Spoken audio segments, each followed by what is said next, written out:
अस्सलाम वालेकुम dear students, उम्मीद है आप सब खैरियत से होंगे। इंट्रोडक्शन टू पब्लिक एडमिनिस्ट्रेशन के 13th लेक्चर के साथ हम आपकी खिदमत में हाजिर हैं। आज के लेक्चर में भी हम उन्हीं कॉन्सेप्ट को ज़्यादा डिटेल के साथ स्टडी करेंगे जिनको हमने लास्ट लेक्चर में स्टार्ट किया है। और वो क्या है कि मैनेजर मुख्तलिफ किस्म के फंक्शंस परफॉर्म करता है जिनमें प्लानिंग, ऑर्गेनाइजिंग, लीडिंग और कंट्रोलिंग होता है। So let's have a look. Let's first have a recap. हमने कहा कि manager perform management in the organisation, okay, but good managers perform all these functions, Polka functions, with efficiency and effectiveness. So what are the Polka functions? Polka stands for P for planning, O for organizing, L for leading, C for controlling, and A for assurance. Everything with an assurance. So let's have a look from another perspective. एक दूसरे angle से उसको study करते हैं. What are the management functions? चीजों को plan करना है, planning. If you fail to plan, actually you are planning for failure. अगर आपकी प्लानिंग ही ठीक नहीं है, that means you are prone to fail. So management functions की जो base है, at the very base of management comes planning. And there is a famous quotation says, if you fail to plan, you are actually planning for failure. अगर planning में एक शख्स नाकाम हो गया तो उसने किस चीज की प्लानिंग की है? उसने नाकामी को प्लान करके अपने पास इनवाइट किया. तो planning is very important. Then comes organising. चीजों को ऑर्गेनाइज किया जाना जरूरी है. इसकी क्या डिटेल्स हैं ये हम डाउन द रोड डिस्कस करेंगे डिटेल के साथ. अभी हम जस्ट इसका इंट्रोडक्टरी सेशन देख रहे हैं. लीडिंग. जब प्लानिंग और ऑर्गेनाइजिंग होगी तब आपने लीड फ्रॉम द फ्रंट करना है.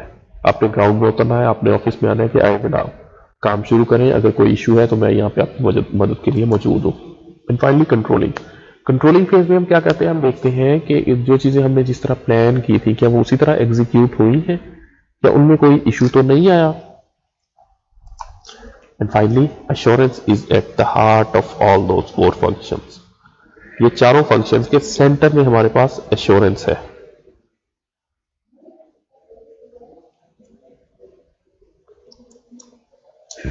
इनकी जरा डिटेल्स हम ऐड कर रहे हैं. Management functions, planning, setting goals and deciding how best to achieve them. Planning में हम क्या करते हैं कि गोल्स को सेट किया जाता है कि ये चीज अचीव करनी है, और दूसरा उसको कैसे अचीव करना है, उसके वेज डिटरमिन किए जाते हैं. Organising, allocating and arranging resources. हम रिसोर्सेज एलोकेट करते हैं और रिसोर्सेज को अरेंज किया जाता है. कौन सी चीजों की जरूरत है वो कहां से अरेंज होंगी और उनको किस तरह तकसीम किया जाएगा. Leading, influencing others to work towards goals. आपके पास कुछ सबॉर्डिनेट्स होते हैं, आपके कोलीग्स होते हैं, आपकी एक टीम होती है, आपने उसको लीड करना होता है, आपने उनको मोटिवेट करना होता है, उनके जरिए आपने काम लेना होता है, आपने मेक श्योर करना है कि हर शख्स अपने पार्ट का काम मुकम्मल कर रहा है. Controlling, regulating activities to reach goals. आपने ओवरऑल चीजों को रेगुलेट करना है. जो चीज हमने प्लान की थी क्या वो वक्त पे हो रही है? अगर नहीं हो रही तो क्यों नहीं हो रही. So management function, planning, the process of setting goals and deciding how best to achieve them. Organizing, resource हमने एलोकेट करने हैं. ये रिसोर्सेज नॉन ह्यूमन भी हो सकते हैं. कुछ तो लोग कि कौन से डिपार्टमेंट में कितने लोग काम करेंगे, और दूसरा उस डिपार्टमेंट को कितनी गाड़ियां दी जाएंगी, कितना पैसा, कौन सी बिल्डिंग दी जाएगी, कितने रिसोर्सेज एलोकेट किए जाएंगे, ये भी ऑर्गेनाइजिंग में. Leading, the process of influencing others. लोगों को इन्फ्लुएंस करना है कि जनाब जिस तरह हम आपको बता रहे हैं उसी तरह काम होगा और रिजल्ट्स लेने हैं. To engage in the work behaviour necessary to reach organisational goals. हम उनको वो बिहेवियर अडॉप्ट कराते हैं जिस बिहेवियर के जरिए वो ओवरऑल ऑर्गेनाइजेशनल गोल्स को अचीव कर सके. So what is the controlling, the process of regulating organisational activities. हमने ऑर्गेनाइजेशन की एक्टिविटीज को एक रेगुलेट करना है. कौन कब आएगा, क्या करेगा, उसके बाद कब जाएगा, रिजल्ट्स किस तरह अचीव होने हैं, मैकेनिज्म क्या है काम करने का. Actual performance confirms to the expected organisational standards and goals. मकसद क्या होगा इन सारी चीजों का? कुछ चीजें हम एक्सपेक्ट कर रहे हैं और कुछ चीजें एक्चुअल हो रही हैं, वो दोनों बराबर होनी चाहिए. जब हमने प्लानिंग फेज में जो कुछ सोचा था, कंट्रोलिंग फेज में हम मेक श्योर करते हैं कि क्या हर चीज वैसे की वैसे ही हो रही है या उससे डिविएट तो नहीं हो रही. तो एफिशिएंसी क्या है? और इफेक्टिवनेस जो हमने लास्ट लेक्चर में डिस्कस किया। एफिशिएंसी रिसोर्स यूजेज पे बात करती है कि जनाब रिसोर्सेज कितने कम इस्तेमाल हुए, कम वक्त में ज्यादा रिजल्ट्स लेना, कम पैसे से बेहतर रिटर्न लेना, कम बॉल्स पे ज्यादा स्कोर करना, यह है एफिशिएंसी। और इफेक्टिवनेस क्या है? गोल अटेनमेंट, कि गोल आपने ठीक सिलेक्ट किए हैं जी। अब देखिए रिसोर्स यूजेज मस्ट बी लो और गोल अटेनमेंट शुड बी हाई। तो मैनेजमेंट का बेसिक पर्पस क्या है? Management strives for low resource wastage, high efficiency. मतलब रिसोर्सेज कम इस्तेमाल होंगे तो एफिशिएंसी ज्यादा हो रही है ना। And high goal attainment, high goal attainment कब होगी? जब हाई इफेक्टिवनेस आएगी। So efficiency is basically getting the most output from the least amount of inputs. Come resources के साथ ज्यादा आउटपुट लेना, doing thing right. Concern with means, कि किस तरीके से किसी काम को किया जाना है, उस तरीके पे बात करता है, उस रास्ते पे बात करता है जिससे मंजिल को हासिल किया जाना है। And effectiveness, completing activities so that organisational goals are attained, चीजों को कंप्लीट किया जाना चाहिए। इफेक्टिवनेस में हम चीजों को कंप्लीशन पे बात करते हैं, गोल्स अटेनमेंट पे बात करते हैं। डूइंग द राइट थिंग्स, पहला क्या था? डूइंग थिंग्स राइट, ये है डूइंग द राइट थिंग, ठीक गोल सिलेक्ट करना है। It is concern with ends, पहला क्या था? Efficiency was concern with means, effectiveness is concern with ends. तो ये हम मैनेजमेंट पे बात कर रहे हैं, हम मैनेजमेंट फंक्शंस पे बात कर चुके हैं। अब हम बात करेंगे मैनेजमेंट के लेवल्स क्या है। एक ऑर्गेनाइजेशन है, उसमें उसके अंदर एक मैनेजमेंट कितने लेवल्स पे काम कर रही होती है। क्या सारे के सारे मैनेजर्स अपने रैंक में बराबर होते हैं, अपनी सीनियरिटी में बराबर होते हैं, या उनके अंदर इंटरनली कोई डिफरेंसेस होते हैं? You see we have top managers, top पे मैनेजर्स होते हैं कुछ लोग। अच्छा, फिर उनके नीचे कुछ मिडल मैनेजर्स होते हैं। And if there are some middle, तो ऑफ कोर्स लो लेवल भी होगा। मिडल का मतलब होता है सेंटर वाला, तो उसके नीचे भी तो जरूर कुछ होंगे। फर्स्ट लाइन मैनेजर्स भी हम इनको कहते हैं, या लो लेवल मैनेजर्स भी कहते हैं। तो at the top we have top manager, then we have middle manager and first line manager. अच्छा, एक ऑर्गेनाइजेशन में कितने होते हैं टॉप मैनेजर? से अगर एक ऑर्गेनाइजेशन में 10 मैनेजर्स है तो उनकी कंपोजिशन क्या होगी? टॉप मैनेजर्स कितने होंगे, मिडल कितने होंगे, फर्स्ट लाइन कितने होंगे? तो नॉन मैनेजर्स ऑफ कोर्स उनकी उस लाइन से नीचे होते हैं। ये मैनेजर्स नहीं होते, ये जस्ट एम्प्लॉइज होते हैं। इनका काम अपना काम करना होता है, दूसरों से काम नहीं ले रहे होते ये। तो इस ट्रायंगल को जरा गौर से देखें और समझें। हम बात कर रहे थे कि एक ऑर्गेनाइजेशन में अगर 10 लोग मैनेजर हो तो टॉप मैनेजर कितने होंगे, मिडल कितने होंगे, फर्स्ट लाइन मैनेजर कितने होंगे, और नॉन मैनेजरियल एम्प्लॉइज कितने होंगे? जरा इस ट्रायंगल के एरिया को गौर से देखें। टॉप मैनेजर्स के पास कितना एरिया है? बहुत कम। दैट मीन्स कि अगर एक ऑर्गेनाइजेशन में 100 लोग काम कर रहे हैं, उनमें से 10 मैनेजर्स हैं, तो 10 में से सिर्फ एक शख्स टॉप मैनेजर होगा। अब उसका एरिया देखें, जस्ट एक, ऑलमोस्ट वेरी फ्यू। और मिडल मैनेजर्स कितने होंगे? मे बी 2 या 3। अब देखिए एक बिजनेस है, उसके 2 डिपार्टमेंट्स हैं या 3 डिपार्टमेंट्स हैं। एक उसका ऑनर है, उसका टाइटल है सीईओ, चीफ एग्जीक्यूटिव ऑफिसर, वो एक है, टॉप मैनेजर है वो। उसके नीचे 3 डिपार्टमेंट्स हैं, तीनों डिपार्टमेंट के जो हेड्स हैं वो उसके मिडल मैनेजर्स हैं। अच्छा, फिर हेड्स के नीचे कुछ एक एक 2-2 मैनेजर्स हैं। अब 3 डिपार्टमेंट्स के हेड के नीचे हर एचओडी के नीचे 2-2 असिस्टेंट मैनेजर्स हैं, तो वो फर्स्ट लाइन मैनेजर्स होगा। अब उनका एरिया देखें ट्रायंगल के अंदर कुछ ज्यादा है। तो ये 10 लोग हो गए मैनेजर्स। तो नॉन मैनेजर्स कौन हुए? वो सारी की सारी लेबर वर्कफोर्स, वो डेली बेसिस पे काम करती है, वो मैनेजर्स नहीं है।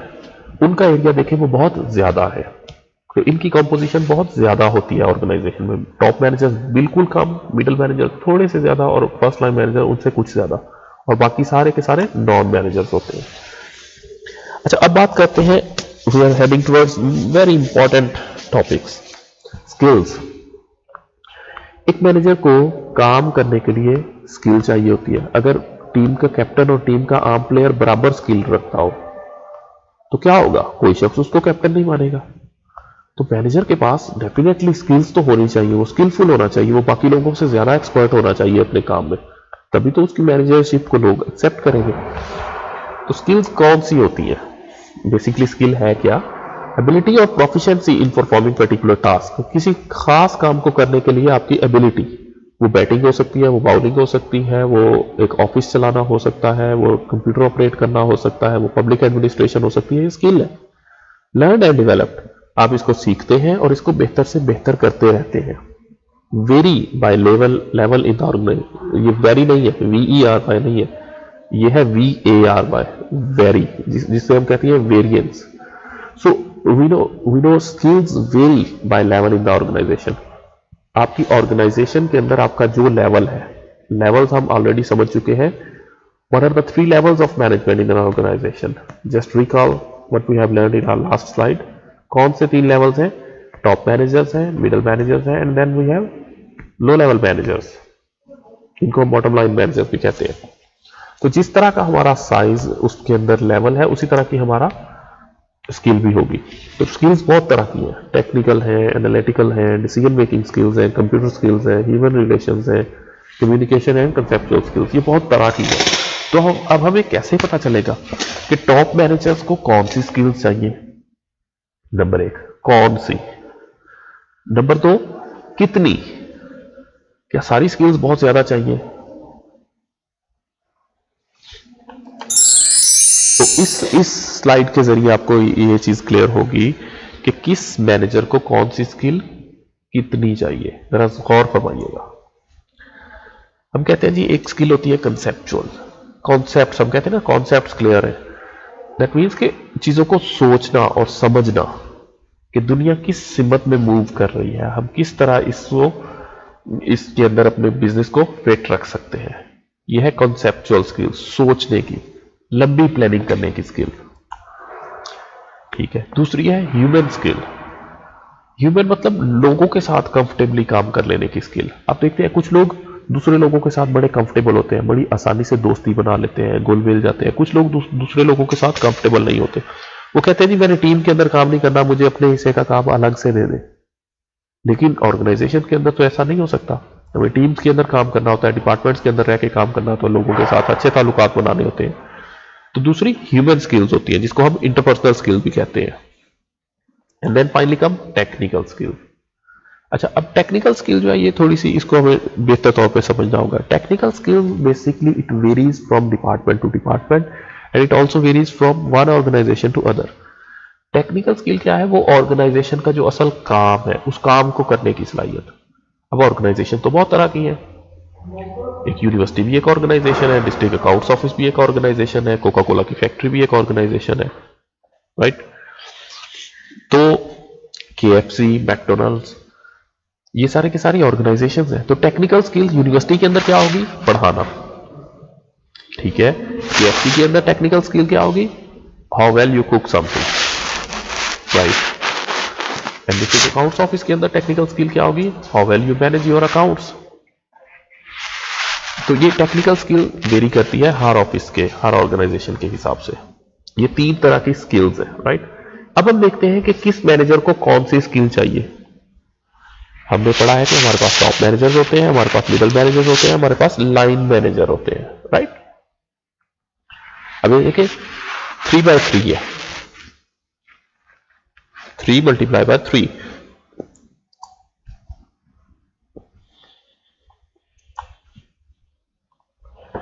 अब जरा गौर फरमाइएगा, लेफ्ट में हमारे पास 3 लेवल मैनेजर्स के हैं, राइट में हमारे पास 3 तरह की स्किल्स है। अब जरा बात करते हैं टॉप मैनेजर की। अब देखिए कॉन्सेप्चुअल जो है ये येलो कलर है, येलो कलर हम कहते हैं जी कॉन्सेप्चुअल स्किल का नाम है, जो लेफ्ट पे येलो कलर है। अच्छा, टॉप मैनेजर की हम बात करते हैं तो हमें नजर आ रहा है कि येलो लेवल बहुत ज्यादा है उसका, कॉन्सेप्चुअल स्किल का सबसे ज्यादा इस लाइन में जो कॉन्सेप्चुअल है वो टॉप मैनेजर के पास है। दैट मीन्स कि इसके पास सोचने समझने की सलाहियत सबसे ज्यादा होनी चाहिए। और ह्यूमन स्किल, एक चीज यहीं पे क्लियर कर लेते हैं कि तीनों इक्वली सबके पास होनी चाहिए। अब देखें कि ब्लू कलर तीनों मैनेजर्स के पास इक्वल है, टॉप, मिडल और लाइन मैनेजर तीनों के पास ह्यूमन। क्यों? क्योंकि सबने लोगों से काम लेना है। अगर वो लोगों के साथ कंफर्टेबल नहीं है तो अपना काम बेहतर तौर पर नहीं कर सकेंगे। और टेक्निकल स्किल जो है वो टॉप मैनेजर के पास सबसे कम है। क्यों? क्योंकि यूनिवर्सिटी का VC जो है वो टॉप मैनेजर है, उसने क्लासरूम में आके पढ़ाना तो नहीं है, उसने ऑफिस में बैठ के प्लान करना है। KFC मैकडोनल्ड्स का जो सीईओ है उसने चूल्हे के ऊपर खड़े होकर फ्रेंच फ्राइज तो नहीं बनाने, उसने तो प्लानिंग करनी है। तो उसके पास कॉन्सेप्चुअल स्किल सबसे ज्यादा होनी चाहिए। और लाइन मैनेजर के पास देखें उसका उलट है, उसके पास कॉन्सेप्चुअल स्किल सबसे कम है और टेक्निकल स्किल सबसे ज्यादा है, क्योंकि वो लोअर लेवल पे है, उसने तो वो काम हाथ से करना है और लोगों से कराना है। तो 3 लेवल ऑफ मैनेजमेंट है और 3 ही उनकी स्किल्स है। और 21st सेंचुरी के मैनेजर की ये कुछ चीजें चेंज हो रही हैं। ये सेल्फ एक्सप्लेनेटरी है। पहले मैनेजर का रोल कुछ डिफरेंट होता था, अब मैनेजर का रोल, टुडेज मैनेजर का रोल कुछ डिफरेंट हो रहा है। यहां पे आप देख सकते हैं कि मैनेजमेंट प्रोसेस ये किस तरह होता है।